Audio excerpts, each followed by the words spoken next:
বন্ধুরা, global geopolitics আর international ট্রেডের ইতিহাসে এমন ঘটনা আগে কখনো ঘটেনি। যে দেশ দুনিয়ার ওপর স্যাংশন লাগায়, যে দেশ অন্যদের ওপর ট্যারিফ চাপিয়ে নিজের অর্থনীতি চালায়, আজ সেই খোদ আমেরিকাকেই হাত জোর করে ক্ষমা চাইতে হচ্ছে এবং ফিরিয়ে দিতে হচ্ছে $166 বিলিয়ন। হ্যাঁ, ঠিকই শুনছেন, 166 বিলিয়ন। আর এর মধ্যে সবচেয়ে বড় ধামাকাটা কি জানেন? এই বিশাল টাকার পাহাড় থেকে প্রায় 10 থেকে 12 বিলিয়ন ডলার সরাসরি ঢুকতে চলেছে ভারতের পকেটে। কিন্তু প্রশ্ন হলো, আমেরিকা কেন হঠাৎ এত বড় পেমেন্ট করতে বাধ্য হচ্ছে? আর ডোনাল্ড ট্রাম্পের কোন ভুল আজ আমেরিকার জন্য কাল হয়ে দাঁড়ালো? আজকের ভিডিওতে আমি সুশোভন আপনাদের সামনে এই পুরো ট্রেড ওয়ারের গোপন রহস্য ফাঁস করব। ভিডিওটি শেষ পর্যন্ত দেখুন, কারণ শেষে ভারত ও আমেরিকার নতুন ট্রেড ডিল নিয়ে এমন কিছু তথ্য দেব যা আপনার মাথা ঘুরিয়ে দেবে। বন্ধুরা, এই ভূরাজনৈতিক বা জিওপলিটিক্যাল নাটকের সূত্রপাত হয়েছিল আজ থেকে কয়েক মাস আগে। ডোনাল্ড ট্রাম্প যখন হোয়াইট হাউসের মসনদে বসেন, তিনি তার বিখ্যাত আমেরিকা ফার্স্ট পলিসিকে হাতিয়ার করে গোটা বিশ্বের বিরুদ্ধে এক প্রকার বাণিজ্যিক যুদ্ধ বা ট্রেড ওয়ার ঘোষণা করেছিলেন। ট্রাম্পের যুক্তি ছিল, অন্য দেশগুলো আমেরিকাকে ডাম্পিং গ্রাউন্ড হিসেবে ব্যবহার করছে, তাই তিনি ভারত, চীন এবং ইউরোপীয় ইউনিয়নের মতো বন্ধু ও প্রতিদ্বন্দ্বী সবার ওপর বিশাল অঙ্কের কাস্টমস ডিউটি বা অতিরিক্ত ট্যারিফ চাপিয়ে দিয়েছিলেন। তার মূল লক্ষ্য ছিল একটাই, বিদেশের মাল যেন আমেরিকায় সহজে ঢুকতে না পারে, যাতে আমেরিকার লোকাল ম্যানুফ্যাকচারিং বা স্থানীয় ব্যবসা চাঙ্গা হয়। কিন্তু অর্থনীতির নিয়ম এতটা সহজ নয়। এই ট্যারিফের ফলে বিদেশি জিনিসের দাম বেড়ে যাওয়ায় আমেরিকার সাধারণ মানুষ এবং ব্যবসায়ীদের ওপর বিশাল আর্থিক বোঝা চেপে গিয়েছিল। কয়েক মাস এই বিতর্ক চলার পর গত 20 ফেব্রুয়ারি 2026 তারিখে আমেরিকার সুপ্রিম কোর্ট সেই ঐতিহাসিক এবং যুগান্তকারী রায়টি দেয়, যা হোয়াইট হাউসকে কাঁপিয়ে দিয়েছে। আদালত অত্যন্ত কড়া ভাষায় জানিয়ে দেয়, ট্রাম্পের এই ট্যারিফ পলিসি ছিল সম্পূর্ণ আনকনস্টিটিউশনাল বা অসাংবিধানিক। সুপ্রিম কোর্ট স্পষ্টভাবে পর্যবেক্ষণ করে যে প্রেসিডেন্ট তার ইমার্জেন্সি পাওয়ার বা জরুরি ক্ষমতার অপব্যবহার করে সাধারণ মানুষের পকেট থেকে অন্যায়ভাবে কর সংগ্রহ করেছেন। কিন্তু আসল খেলাটা শুরু হয় এর ঠিক পরেই। সুপ্রিম কোর্টের এই রায়কে ভিত্তি করে নিউ ইয়র্কের একটি ফেডারেল কোর্ট মার্কিন সরকারের কফিনে শেষ পেরেকটি পুঁতে দেয়।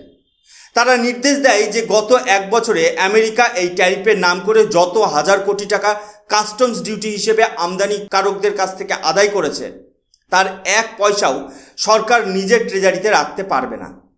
এই বিশাল অঙ্কের পরিমাণ শুনলে আপনি চমকে উঠবেন। পুরো $166 বিলিয়ন। আদালত সাফ জানিয়ে দিয়েছে, এই বিপুল অর্থ অবিলম্বে মার্কিন ইম্পোর্টারদের রিফান্ড করতে হবে। আমেরিকার ইতিহাসে এটি হতে চলেছে সরকারের পক্ষ থেকে দেওয়া সর্ববৃহৎ ট্যাক্স রিফান্ড। বন্ধুরা, মার্কিন সুপ্রিম কোর্ট এবং ফেডারেল কোর্টের এই কড়া নির্দেশের পর ট্রাম্প প্রশাসন কিন্তু হাত গুটিয়ে বসে থাকেনি। তারা প্রথমে আপ্রাণ চেষ্টা করেছিল এই বিশাল অঙ্কের টাকা আটকে রাখার। মার্কিন অর্থমন্ত্রকের পক্ষ থেকে এমন দাবিও করা হয়েছিল যে যদি $166 বিলিয়ন হুট করে অর্থনীতি থেকে বেরিয়ে যায়, তবে আমেরিকার ন্যাশনাল বাজেট ফেল করে যাবে এবং দেশের ইকোনমিতে ধস নামবে। কিন্তু আইনের শাসনের কাছে পৃথিবীর সবচেয়ে শক্তিশালী দেশের সরকারেরও যে কিছু করার নেই, তা এই ঘটনায় প্রমাণ হলো। সমস্ত টালবাহানার শেষে গত 20 এপ্রিল 2026 তারিখে মার্কিন কাস্টমস অ্যান্ড বর্ডার প্রোটেকশন বিভাগ অফিসিয়ালি ওপেন করলো CAPE পোর্টাল। এখন প্রশ্ন হলো, এই CAPE পোর্টালটি আসলে কি? সহজ ভাষায় বললে এটি হলো একটি ডিজিটাল গেটওয়ে বা উইন্ডো, যার মাধ্যমে আমেরিকার প্রায় 3300টি নিবন্ধিত ইম্পোর্টিং কোম্পানি এখন তাদের পাওনা রিফান্ডের জন্য আইনি দাবি জানাতে পারবে। ভাবুন একবার, অ্যামাজন, অ্যাপেল বা ওয়ালমার্টের মতো কর্পোরেট জায়ান্টরা যারা ভারত বা চীন থেকে বিপুল পরিমাণ পণ্য আমদানি করে, তারা এখন শত শত কোটি ডলার ফেরত পাওয়ার জন্য লাইন দিয়েছে। কিন্তু এই ঘটনার আসল নাটকীয়তা শুরু হয়েছে আমেরিকার অভ্যন্তরীণ রাজনীতিতে। একদিকে ট্রাম্প প্রশাসন আদালতের নির্দেশে টাকা দিতে বাধ্য হচ্ছে, অন্যদিকে ডোনাল্ড ট্রাম্প এই ঘটনায় রীতিমতো অগ্নিশর্মা হয়ে উঠেছেন। তিনি প্রকাশ্যে হুমকি দিয়ে বলেছেন, যেসব কোম্পানি এই রিফান্ডের দাবি জানাবে আমি তাদের নাম ব্যক্তিগতভাবে মনে রাখব। অর্থাৎ ট্রাম্প একে আমেরিকার সার্বভৌমত্বের উপর আঘাত হিসেবে দেখছেন। ট্রাম্পের এই কড়া অবস্থানের ফলে আমেরিকার বড় কর্পোরেট হাউসগুলো এখন উভয় সংকটে। একদিকে বিশাল অঙ্কের টাকা পাওয়ার হাতছানি, অন্যদিকে ট্রাম্পের রাজনৈতিক রোষানলে পড়ার ভয়। এই টানাপোড়েনের ফলে আমেরিকার অভ্যন্তরীণ রাজনীতিতে এখন এক অদ্ভুত কর্পোরেট গৃহযুদ্ধ বা ইন্টারনাল কনফ্লিক্ট তৈরি হয়েছে, যা আগামী নির্বাচনের সমীকরণ বদলে দিতে পারে।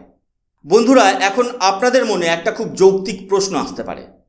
আমেরিকা তো টাকা ফেরত দিচ্ছে তাদের নিজেদের দেশের ইম্পোর্টার বা আমদানিকারকদের, তাহলে এতে ভারতের কোম্পানিগুলোর লাভ কী?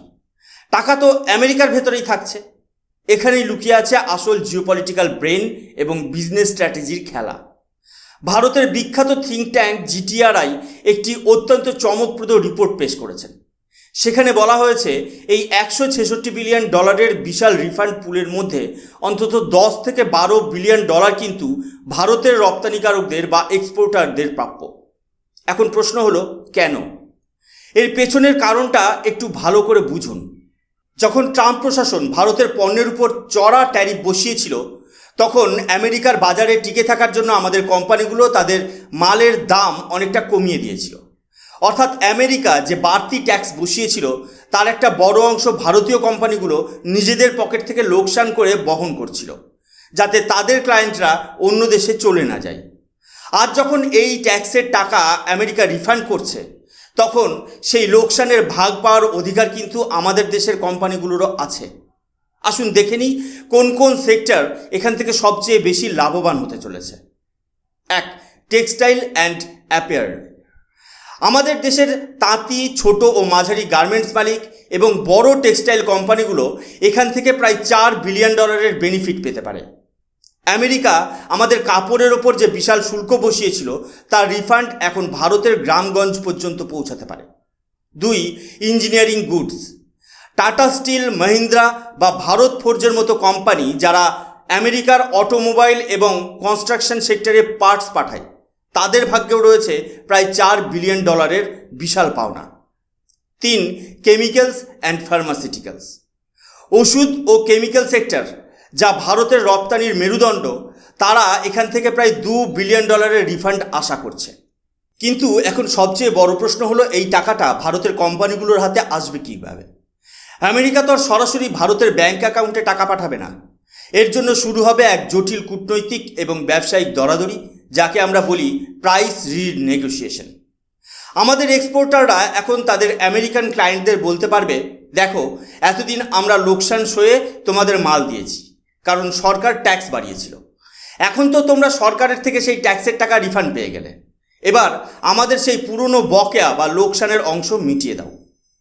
এটি শুধু ব্যবসার কথা নয়, এটি ভারতের অর্থনৈতিক কূটনীতির এক বিরাট পরীক্ষা হতে চলেছে। বন্ধুরা, আমেরিকার এই রিফান্ডের ঝামেলার মধ্যেই পর্দার আড়ালে আর একটা বিশাল বড় মাস্টার স্ট্রোক দিয়েছে নয়াদিল্লি। ঠিক যখন আমেরিকা তাদের অভ্যন্তরীণ অর্থনৈতিক সংকটে জেরবার, তখনই গত 21শে এপ্রিল 2026 তারিখে ভারতের একটি অত্যন্ত high profile trade delegation Washington ডিসিতে পা রেখেছে। তাদের লক্ষ্য কি? বছরের পর বছর ধরে ঝুলে থাকা ভারত মার্কিন ট্রেড ডিল বা বাণিজ্যিক চুক্তিকে চূড়ান্ত রূপ দেওয়া। কিন্তু এবারের আলোচনায় ভারত কিন্তু পুরনো মেজাজে নেই। ভারতের বাণিজ্য মন্ত্রক এবং প্রধানমন্ত্রীর কার্যালয় এবার অত্যন্ত আক্রমণাত্মক এবং অ্যাগ্রেসিভ অবস্থান নিয়েছে।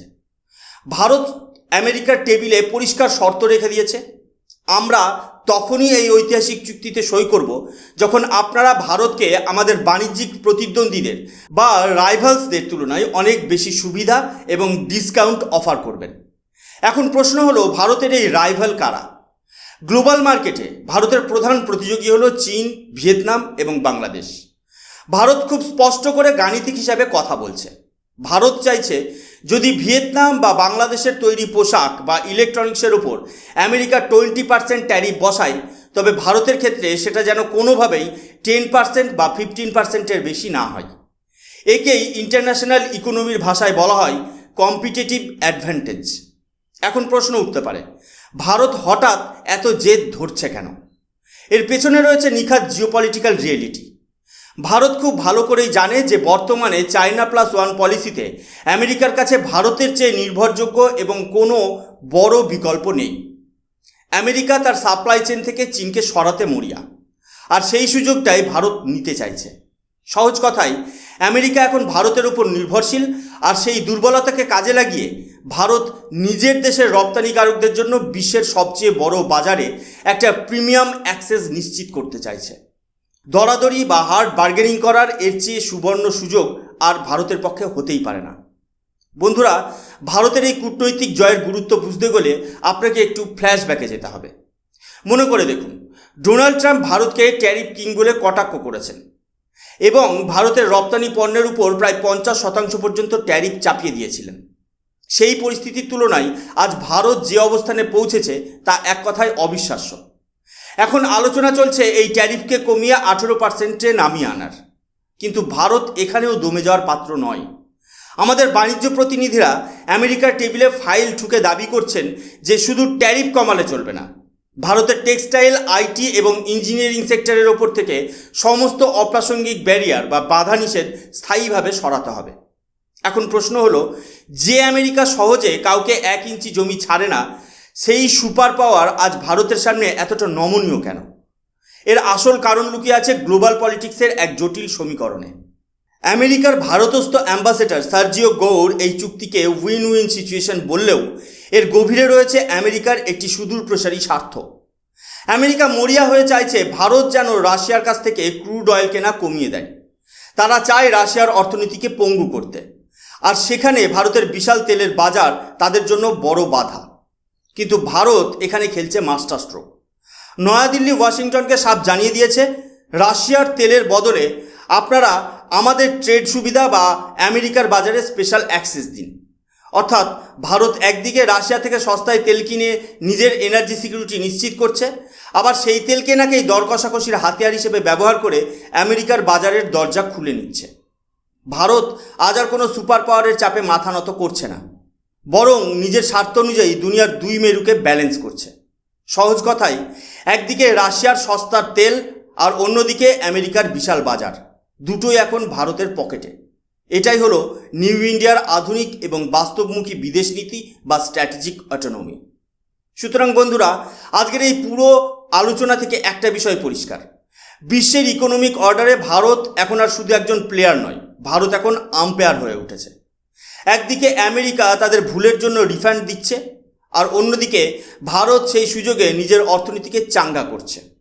$10-12 বিলিয়ন এই রিফান্ড যদি ভারতের বাজারে ঢোকে, তবে আমাদের ফরেক্স রিজার্ভ যেমন বাড়বে, তেমনি কয়েক লাখ কর্মসংস্থানও তৈরি হবে। আপনার কি মনে হয়, ভারত কি আমেরিকার কাছে এই $12 বিলিয়ন আদায় করতে পারবে? আর এই নতুন ট্রেড ডিল ভারতের জন্য কতটা লাভজনক হবে? কমেন্ট বক্সে অবশ্যই আপনার মতামত জানান। ভিডিওটি ভালো লাগলে লাইক করুন এবং শেয়ার করুন বন্ধুদের সাথে। জিওপলিটিক্সের এমন সব ইনডেপথ অ্যানালিসিস পেতে সাবস্ক্রাইব করুন অদ্ভুত অথচ বাস্তব।